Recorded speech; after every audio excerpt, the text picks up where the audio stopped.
Oh, it's like the bumpiness. Ooh. I wish we'd gone on the last one.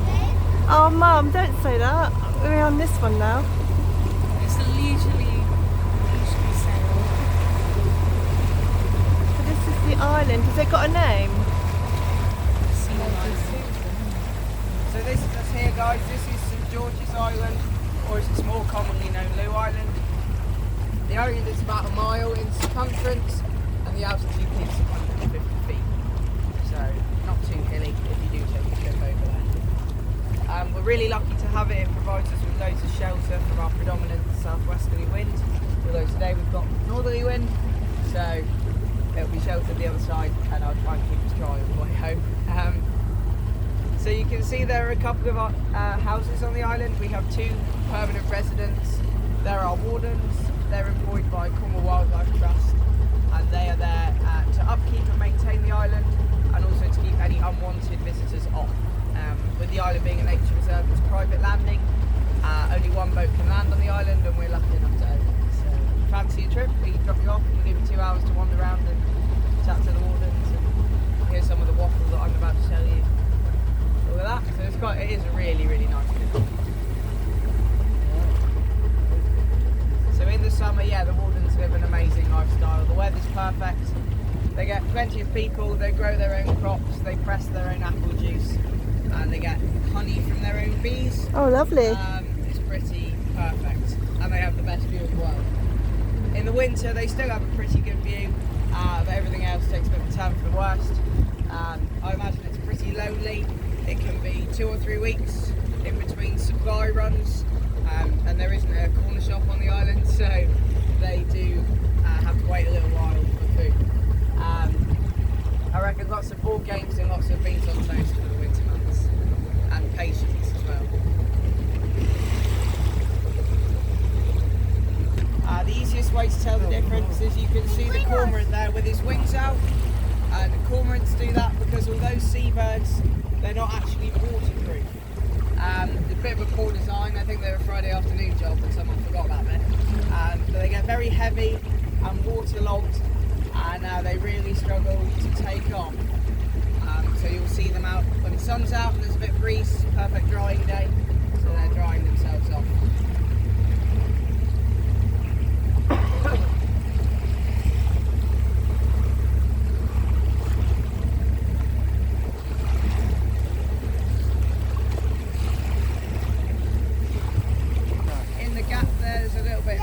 Oh, he's gone.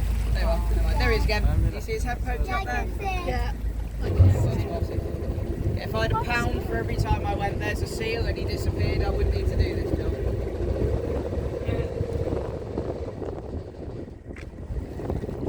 Gone again. Come back. You know, it's one that comes near the boat. Just swims up your boat and jumps.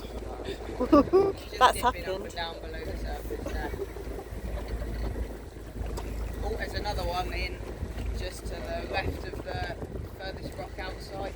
You can just see its little nose poking up out of the water every now and again. I can see a little bit of it. Yeah, me too. I can see it. I'd love to see some fire. So there he is, just with his head poked up a bit. So they will have spent the morning, when the tide was out this morning, they will be out the water, enjoying the first of the morning sunshine, and then once they've done their sleeping and they're digesting, they'll be hungry again, so they drop into the water as the tide comes up, and they'll hunt tide for probably 4 or 5 hours of swimming around, and then as the tide starts to drop away again this afternoon, they'll be back up on the rocks for the evening sun. So they live a pretty good lifestyle. Eat, sleep, swim, repeat. Sounds pretty good to me. We'll carry on round because there were a few more in the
up here with the black top and shag top. So shag's in the corner to chill.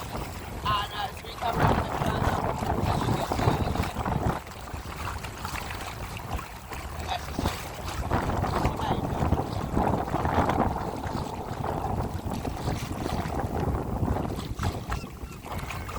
there he is, then. You see him there right in underneath, there's the drop off in the island where the grass ends, and there's a little snout. They quite like it round here when we got northerly wind, especially because they're on the shelf. Oh, there's two there, look. A pair. Yeah, they like it round here. They're sheltered out of the wind around this side.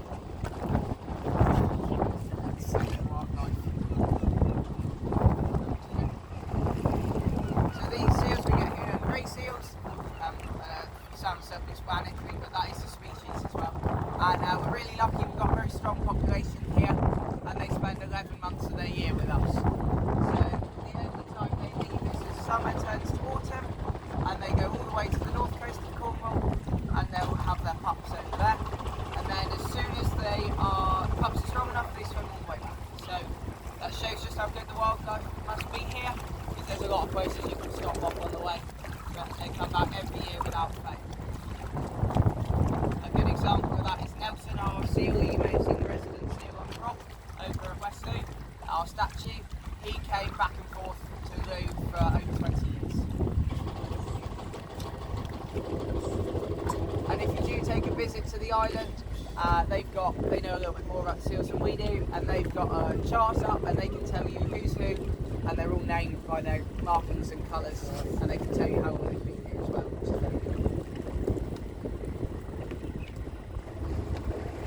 they've disappeared for a minute. Oh, there he is.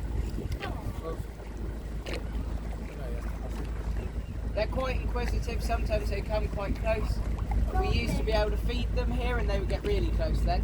But we had to put a stop to that because the mums got so dependent on it they stopped teaching the pups to feed. Aww. And then when we all went home in the winter they were going very hungry.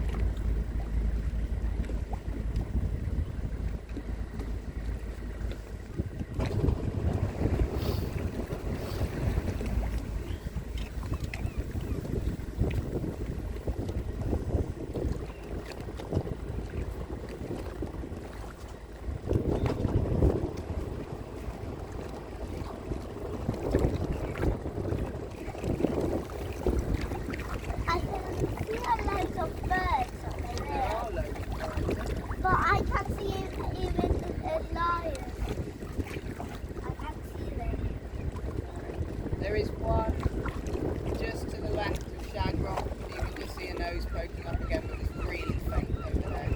Oh yeah, I can just see on the now. end of the rocks. Yeah, It's scattered out. Obviously it's sort of 3 o'clock in this now. Just poking up over there. I'd get a bit closer, but we'll run across. My daddy can see another we won't do one. that. My daddy can see another one. Can he? Yeah. Well spotted. Oh, there's one in there, look, 2 o'clock with us. Seals everywhere. How many leaves are there? How many leaves are there?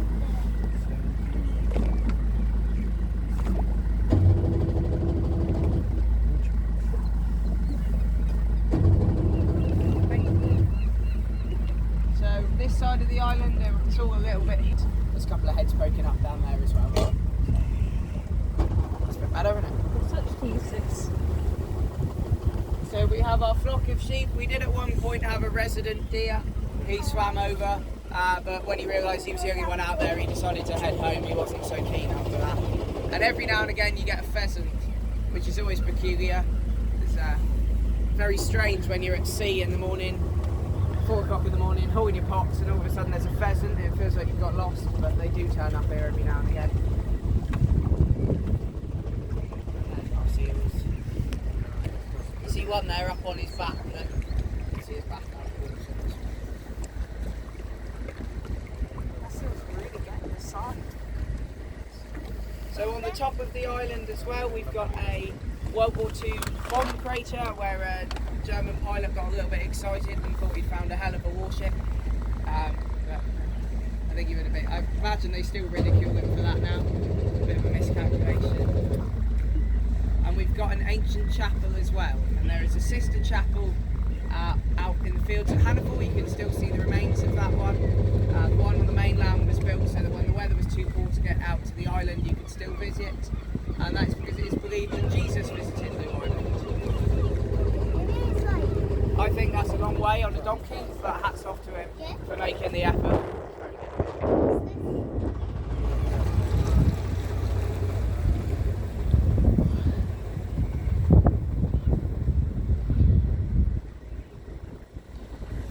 oh, I can see one.